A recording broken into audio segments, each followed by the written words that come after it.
Varicose veins కి సరైన చికిత్స కోసం సంప్రదించండి ఎవిస్ హాస్పిటల్.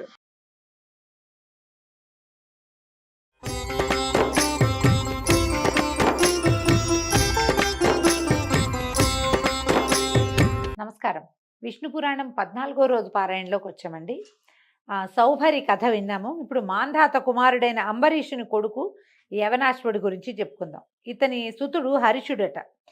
వాని సంతతి అంగిరసులు అనేటువంటి గంధర్వులు, 6 కోట్ల మంది గంధర్వులు ఈయన సంతానంగా ఉన్నారట. వీళ్ళు ఏం చేశారు, పాతాళానికి వెళ్ళి అక్కడున్న నాగరాజులను చిత్తకొట్టి వాళ్ళ ఆధీనంలో ఉన్న రత్నాలను, కామినీ రత్నాలను కూడా, స్త్రీలను కూడా అనమాట బలాత్కరించి గ్రహించగా నాగరాజులు బయల్వెడలి పాలకడలిని చేరి కాలాత్ముడు, లోకారాధ్యుడు, సర్వమంగళమూర్తి, లోకాభిరాముడు, కరుణాసాగరుడు, పన్నగసేనుడు, శంఖచక్రధరుడు, కోటి సూర్యప్రభాభాసమానుడు, సౌభాగ్యలక్ష్మి సమేతుడు అయినటువంటి లక్ష్మీకాంతుణ్ణి ప్రార్థించగా యోగ నిద్రలో ఉన్న శ్రీపతి మేల్కొన్నాడు. పన్నగపతులు స్వామికి దండ ప్రణామం చేసి తమ ఇక్కట్లను గంధర్వుల చేత చెప్పించారు. అక్కడ ఉన్న వాళ్ళతో చెప్పించారు. ఆయన ఏమన్నాడు అదంతా విని ఈ పన్నగ సర్పాలని ఆదరంగా చూసన్నాడు. పురుకుచ్చుడనేవాడు భూపరిపాలకుడుగా భూమిలో ఉన్నాడు. నా ప్రభావం ఆ పరిపాలకుడికి అంగరక్షగా ఉంది. మీరు వెళ్ళి ఆ రాజును కోరండి, అతను గంధర్వులని అవలీలగా సంహరించి మీకే మేలు కలిగిస్తాడు. పురుకుచ్చుడి దగ్గరికి వెళ్ళమన్నాడు. నాగపతులు వెనక్కి తిరిగి ఏం చేశారు, తమ లోకానికి వచ్చి అంతా ఓ చోట కూర్చుని ఆలోచించారు. ఈ రాజుగారి దగ్గరికి ఎవరిని పంపించాలి అంటే ఇంతలో ఏమైంది, ఒక ముని వచ్చాడు. ఆ ముని వచ్చి ఏం చెప్పాడంటే దీనికి ఎవరిని పంపించాలో ఆయన ఐడియా ఇస్తున్నాడు. పురుకుచ్చుడు నర్మదా నది యందు అత్యధిక ప్రేమతోటి ఉన్నాడు. నర్మద కూడా ఆయన పట్ల అనురాగంతో ఉంది. నర్మదా యొక్క నది స్త్రీ రూపం అన్నమాట. మీరు వెళ్ళి నర్మదకి మీ బాధ చెప్పి ప్రార్థించండి, ఆమె కనికరించి పురుకుచ్చుడిని ప్రేరేపిస్తుంది. అప్పుడు ఆ రాజుగారి తరలొచ్చి మీ పక్షాన్ని నిలబడి మీ శత్రువుల్ని హతమారుస్తాడని చెప్పాడు. ఇంతలో అనుకోకుండా వీళ్ళందరూ ఇలా సమావేశంగా ఉన్నప్పుడు నర్మద ఒక దివ్యకాంతగా మారి అక్కడికి వచ్చిందట. ఈ పాములు సర్పాలందరూ ఆమెను బతిలాడుకున్నారమ్మా, ఇది మా పరిస్థితి అంటే, సరే ఈవిడేమంది ఉండండి నేను పురుకుచ్చుడిని తీసుకొస్తానని పురుకుచ్చుడి దగ్గరికి వెళ్ళి పాతాళానికి తీసుకొచ్చేసారు కల్లా. అప్పుడు వీళ్ళు ఆయన్ని సముచిత రీతిని సత్కరించి, నాయన మహారాజా, విష్ణువు మాకు చెప్పాడు మమ్మల్ని మాకు మేలుగా కలగజేస్తావని, కాబట్టి ఆ మాట సఫలం చేయి. నీ పేరు మేము మహావిష్ణువు దగ్గరే విన్నాము, మాకు సహాయం చేయమని అడిగారు. అయితే ఈ పురుకుచ్చుడు ఏం చేశాడు, ఈ నాగులకి శత్రువులుగా ఉన్న గంధర్వులను ఎదిరించి సహజము విష్ణు ప్రభావ భరితము అయినటువంటి భుజబలంతో ఈ 6 కోట్ల మంది గంధర్వుల్ని సంహరించేశాడట. నాగులకి నిర్భరమైన ఆనందాన్ని కలిగించాడు. వాళ్ళకి ఎలాంటి కష్టం లేకుండా చేసి వాళ్ళ వల్ల స్వకులాభివృద్ధి, నువ్వు వంశాభివృద్ధిని వరంగా పొంది ఇంటికి వచ్చేసి సంతోషంగా ఉన్నాడు. ఇలాంటి ఉపకారాన్ని తమకు చేసినటువంటి ఈ నర్మదకి ఏమైనా వరం ఇవ్వాలని ఈ పన్నగ వటువులు ఆమెను పూజించి ఏమన్నారు, అమ్మా నీ పేరు చతుర్థి విభక్త్యంతంగా చేసి చివర నమః చేర్చి ఉభయ సంధ్యలందును భక్తితో స్మరించే వాళ్ళకి సర్పవిషం సోకదు. నీ దివ్యనామం ఉచ్చరిస్తూ భుజించే వారికి ఆ సమయంలో విషం ఇచ్చినా కూడా అది అమృతమవుతుందని వరం ఇవ్వగా నర్మద సంతోషించి అంగీకరించి పురుకుచ్చుని వద్దకు వెళ్ళి అనురాగంతో అతన్ని వరించింది. ఏమిటో విశేషంగా చతుర్థి విభక్త్యంతంగా చెప్పేవంటే ఏం లేదండి, చాలా నర్మదాయై నమః, మనం రమాయై నమః చెప్పుకుంటాం, లక్ష్మి అయి నమః అని చెప్తాం, పార్వతి అయి నమః, గౌరీ అయి నమః, ఇవన్నీ చతుర్థి విభక్త్యంతాలు. ఇక్కడ కూడా అంతే, నర్మదాయై నమః అనుకోవాలి. అంటే గనక ఎవరైతే ఉభయ సంధ్యల్లో స్మరిస్తారో సర్ప విషం సోకదట. నర్మదాదేవి పాములకి ఇలాంటి ఉపకారం చేసింది కాబట్టి ఆమె ఏం చేసింది, పురుకుచ్చుడి దగ్గరికి వెళ్ళి ఆయన్ని వరించిందట. ఈ దంపతులకి త్రసదస్యుడు అనేవాడు జన్మించాడు. అతని సుతుడు అనరణ్యుడు. ఈ అనరణ్యుడు ఒకసారి ఏం చేశాడట, యజ్ఞం చేస్తుంటే రావణుడు వచ్చి ఈ అనరణ్యుడిని చంపేశాడు, యజ్ఞాన్ని పాడు చేసి వెళ్ళిపోయాడట. అనరణ్యుని కుమారుడు హర్యాక్షుడు, ఇతని కొడుకు వసుమణుడు, వాడి కొడుకు ప్రియారణుడు, అతని సుతుడు సత్యవ్రతుడు వశిష్ఠుని శాపం చేత త్రిశంకునామంతో చెండాలుడై ఉన్నాడు. ఆ కాలంలో 12 సంవత్సరాలు వాన లేక పాడి పంటలు కరువైపోయాయట. ఆనాటి దుర్దశలో త్రిశంకుడు అడవిలో మృగాల్ని చంపి వాటి మాంసాన్ని విశ్వామిత్ర పుత్ర కళత్రాదులకి ఇస్తూ గంగ ఒడ్డున ఒక మర్రి చెట్టు కింద వాళ్ళకి నివాసం ఏర్పరిచి ఈ చెండాలుణ్ణి అనుగ్రహించండి అని ప్రార్థించేవాడట. అలా కొన్నాళ్ళు కాగా విశ్వామిత్రుడు అతని వృత్తాంతం తెలుసుకుని కనికరించి పరమ పావనుని చేసి సశరీర స్వర్గాన్ని కలిగించాడు. త్రిశంకు స్వర్గం కదా, మళ్ళీ ఇంకొకసారి వివరంగా చెప్పుకుందామండి. విశ్వామిత్రుడి వల్ల ఈ త్రిశంకుకి స్వర్గప్రాప్తి కలిగింది. స్వర్గంలో వాళ్ళు కిందకి తోసేస్తే విశ్వామిత్రుడు ఇంకొక స్వర్గాన్ని సృష్టించాడు అతని కోసం. భూమి ఆకాశాల మధ్యలో త్రిశంకు స్వర్గం అంటారు, మధ్యలో ఉందట. ఆ త్రిశంకుని కుమారుడే హరిశ్చంద్రుడు. ఈ హరిశ్చంద్రుడు సకల సంపదలు విశ్వామిత్రునికి సమర్పించి సత్యవ్రతాన్ని పరిపాలించి సత్యహరిశ్చంద్రుడని సార్థక నామధేయుడయ్యాడు. భుజబలంతో సప్తద్వీపాలు తనవిగా తన ఆజ్ఞ చెల్లేటట్టుగా రాజ్యం చేశాడు. సాక్షాత్తు శ్రీహరిలాగా చిరకాలము సర్వసమృద్ధిగా భూమిని పరిపాలించాడు. రాజసూయ అశ్వమేధ యజ్ఞాలు నిర్విఘ్నంగా ఎన్నో చేశాడట.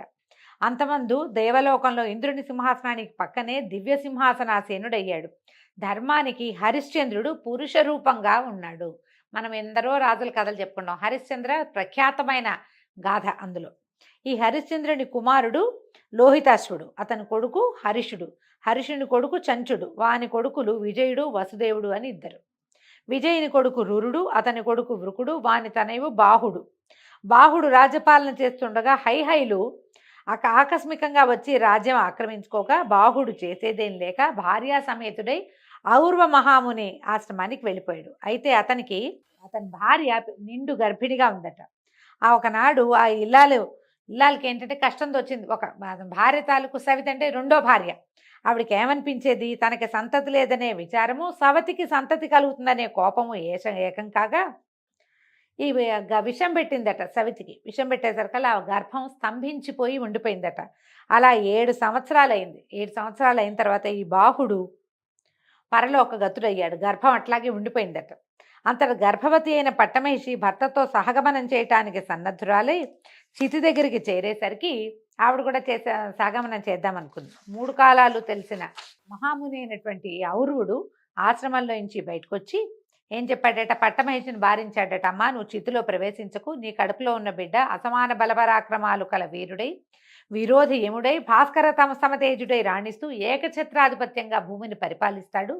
ఎన్నో యజ్ఞాలు దేవతలకు నరులకు సంతుష్టిగా చేస్తాడమ్మా. చక్రవర్తి అవుతాడు. బలిష్ఠులైన కొడుకులు మిక్కిలిగా కలవాడవుతాడు. ఈ సాహసాన్ని విడిచి ధైర్యంగా ఉండు అని చెప్పాడు. చెప్పేసరికల్లా ఈవిడేం చేసింది, ధైర్యంగా ఉండి భర్తకి పరలోక క్రియలు చేయవలసినవన్నీ చేసేసి ముని ఆశ్రమంలోనే ఉన్నది.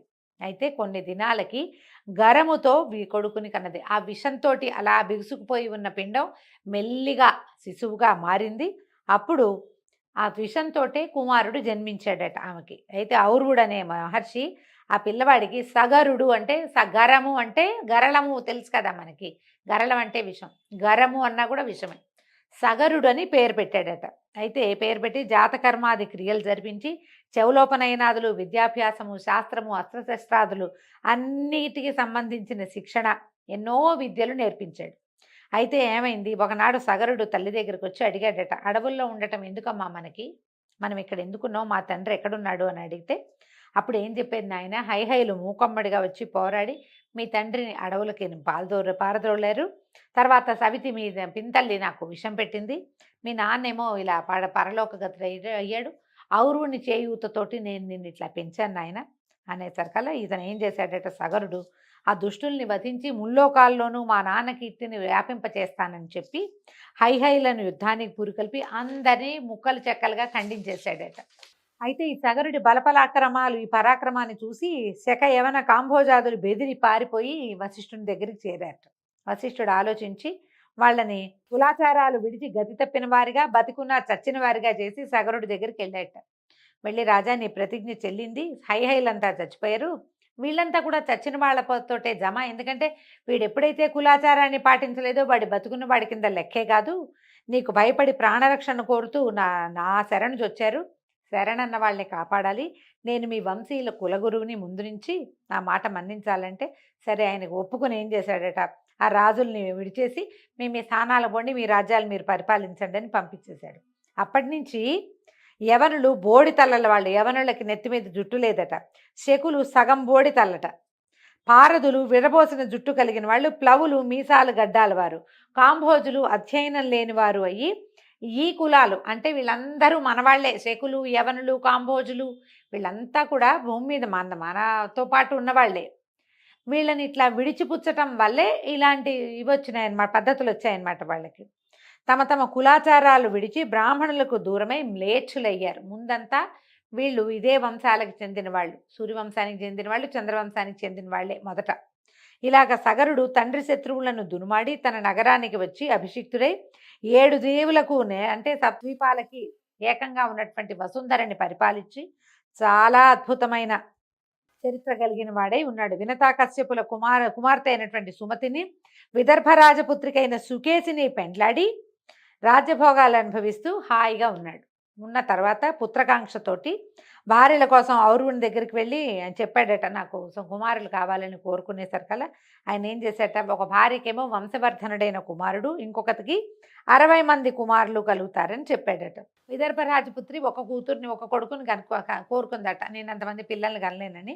అలాగే సరే ఏమైంది, కాశ్యపి వినతా కశ్యపుల కుమార్తె అయిన సుమతి నాకు 60 మంది కుమార్తెలు కావాలి. మనం 60,000 మంది అని కథల్లో వింటామండి. 60,000 మంది అని కూడా ఉన్నది ఒక చోట. ఈ భాగంలో మనకు 60 మంది అని కనపడుతుంది. తర్వాత ముని అనుజ్ఞతోటి నగరానికి వచ్చేశారు. సుకేసికి ఒక కొడుకు కలిగాడు, వాడి పేరు అసమంజసుడు.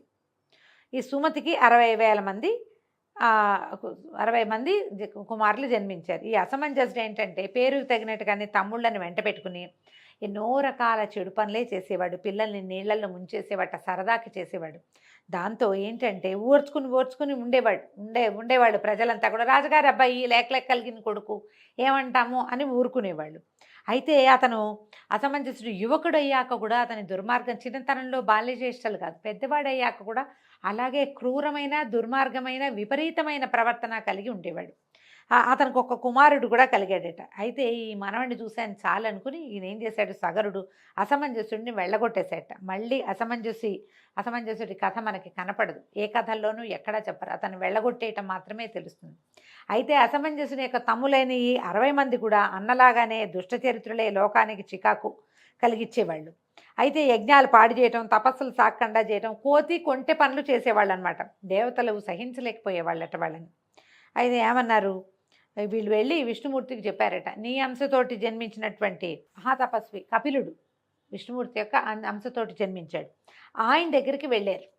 ముందు విష్ణువు దగ్గరికి వెళ్ళి మాకు ఏదైనా మార్గం చెప్పమంటే ఆయన కపిలుడి దగ్గరికి వెళ్ళమన్నాడు. కపిలుడి దగ్గరికి వెళ్ళి ఇలాగా సగరుని కొడుకుల దుష్ప్రవర్తన, వాళ్ళు ఎట్లా ప్రవర్తిస్తారు, యజ్ఞయాగాదులు ఎట్లా పాడు చేస్తున్నారు, దేవతల అంశభాగాల్ని రానివ్వకుండా ఎట్లా చేస్తున్నారు చెప్పాము. నువ్వు పద్మాక్షుడివి, భగవంతుని అంశతోటి జన్మించిన వాడివి కాబట్టి వీళ్ళ ఆటలు ఇట్లాగే సాగనిస్తే క్రమంగా యజ్ఞవ్యాగం అనేది నశించిపోతే మేమేం చేయాలి. అయితే ఇట్లా చెప్పేసరికల్లా కపిల మహాముని ఆయన తపస్సు చేసుకుంటున్నాడు. ఆయన ఏమన్నాడంటే, ఒకసారి పాపం పండితే వాళ్ళని మనం ఎవ్వరు ఏమీ చేయక్కర్లా, వాళ్ళ పాపానికి వాళ్ళే నాశనం అయిపోతారు. వాళ్ళు చేసినటువంటి పాపపుణ్య కర్మల ఫలితం వాళ్ళు అనుభవిస్తారు. కాబట్టి అచిరకాలంలో పాపకర్మలైన సగరనందన్లు రూపుమాసిపోతారు, మీరు బాధపడకుండా వెళ్ళండి, వాళ్ళ కాలం సమీపిస్తోందని చెప్పి పంపించేశాడు. ఇంతలో ఏమైందట, సగరుడు ఇలా పిల్లలు విపరీత ప్రవర్తన కలిగి ఉన్నారు, వీళ్ళకి ఏదైనా సరైన పని పెట్టాలని అశ్వమేధ యాగం చేయడానికి దీక్ష పూని అశ్వ రక్షణ కోసం తన కుమారులను నియోగించారట. ఈ 60 మంది లేదా 60,000 మంది గుర్రం వెనకాల ప్రయాణం చేశారు. కొంత దూరం వెళ్ళిన తర్వాత ఏమైంది, దేవదూత ఒకడు వీళ్ళని మోసం చేసి యజ్ఞాశ్వాన్ని భూమి యొక్క వివరంలోంచి ఒక బిలంలోంచి లోపలికి మళ్లించి నాగలోకంలో తపస్సు చేస్తున్న కపిల మహాముని ఆశ్రమంలో ఆయనకు ఎదురుగుండా ఉన్న ఒక చోట కట్టేసి వెళ్ళిపోయాడు. ఇంతలో సగరనందనులు తేరుకున్నారు. యజ్ఞాశ్వం మాయమైపోయిందని వెతికి గుర్రం కనపడకపోవడంతో భూమి మీద 4 చెరగులా వెతికి చివరికి భూమిని తవ్వి లోపలికి ప్రవేశించి పాతాళంలోకి వెళ్ళిపోయి కపిల మహాముని ఉన్న చోట అక్కడ యాగాశ్వాన్ని చూశారు. అసాధారణ దీక్షతో కళ్ళు మూసుకుని తపస్సు చేసిన మహాముని చూశారు. ఆయన కొంత దూరంలో చెట్టు కింద ఉన్న యాగాశ్వాన్ని చూసేసరికల్లా ఈ ఆయుధాలని జల్పిస్తూ మా తండ్రి చేస్తున్నటువంటి యజ్ఞాన్ని పాడు చేయడానికి వీడెవడో వడంబడ్డాడు, వీడే తీసుకొచ్చి ఉంటాడని భావించి ఇదట్లా సన్యాసిలాగా నటిస్తున్నాడు, చితకొడదామని చెప్పేసి అందరూ మీదకెళ్ళారట. ఎప్పుడైతే తనని సమీపిస్తున్నారో ఈ 60,000 మంది, ఆయన కళ్ళు తెరిచి చూశాడట. కళ్ళు తెరిచిన మరుక్షణం ఏమైంది, కళ్ళలోంచి నిప్పురవ్వలు వచ్చేసి మొత్తం ఈ 60,000 మంది బూడిదైపోయారు. ఎప్పటికీ యాగాశ్వం వెనకాల వెళ్ళిన కుమారులు రాకపోయేసరికల్లా సగరుడు విచారించి గుర్రాన్ని తోలుకు రమ్మని తన మనవడు అసమంజసుడి కుమారుడైనటువంటి అంశుమంతుడిని పంపించాడు. అతను ఈ 4 చెరుగులా వెతుక్కుని తన బాబాయిలు వెళ్ళినటువంటి ఆ భూ వివరంలో ఇంచే నాగలోకాన్ని చేరి ఈ కపిల మహాముని దర్శించి నమస్కారం చేసి ప్రార్థించాడు. ఎందుకంటే సగరుని కుమారులు ధూర్తులు, యుక్తాయుక్త విచక్షణ జ్ఞానం లేనివాళ్ళు. కానీ అంశుమంతుడు అలాంటి వాడు కాదు, చాలా వివరం కలిగిన వాడు, ప్రత్యేకమైన ఆలోచన విధానం ఉన్నవాడు. ఈయన ఎప్పుడైతే కపిలుని ప్రార్థించాడో ఆయన నుతికి ప్రసన్నుడై వత్స గుర్రాన్ని తీసుకుపోయి మీ తాత యజ్ఞం పూర్తి చేయించు అనేసరికల్లా ఇతను అడిగాడు, మా తండ్రులు ఇలా బూడిద కుప్పలైపోయారు, వీళ్ళకి స్వర్గలోక నివాసం అనుగ్రహించంటే ఇప్పుడు కుదరదు అని చెప్పాడు. నువ్వు చెయ్యలేవని నీ పౌత్రుడైన భగీరథుడు అతి తపోనిష్టతో శివుని కృపబడిసి సురగంగని భూమికి రప్పిస్తాడు. ఆ గంగాజల కణాలతో ధరణి పరమపావనం అవుతుంది, గంగా ప్రవాహం ఇక్కడికే వస్తుంది. దాని తుంపర్ల చేత నీ తాతలు నీ తండ్రులు పవిత్రులై స్వర్గలోక వాసన అవుతారు. ఈ విష్ణుపాదం నుంచి పుట్టిన ఆ మహానది గాలి సోకినంతనే ఎలాంటి పాపాలైనా ఆ ఏటిలో కలిసిపోతాయి. ఆ పుణ్యనది జలాలలో స్నానం సకల పాపహారం. గంగాజలం ఒక్క కణమైనా సరే శరీరంలో ఏ ఒక భాగంలో పడినా కూడా మనిషి పాప విముక్తుడవుతాడు. నువ్వు గుర్రాన్ని తీసుకుపో నాయనా అని చెప్పేసరికి అంశమంతుడు గుర్రాన్ని తీసుకొచ్చేశాడు. తర్వాత యథావిధిగా అశ్వమేధం పూర్తి చేశారు. సగరతనయుల చేత రూపొందిన సముద్రునికి సాగరుడని పేరు వచ్చింది. ఈ భూవివరాన్ని ఎప్పుడైతే వీళ్ళు తవ్వేసరికల్లా అప్పుడు చిన్న జలపాయగా ఉండేటువంటి సముద్రము చాలా పెద్దదైందని చెప్తారండి. ఈ సగర వృత్తాంతంతో ఈరోజు భాగం పారాయణ పూర్తయిందండి. రేపు ఉదయం మళ్ళీ తర్వాతి భాగంలో కలుసుకుందాము. నమస్కారం.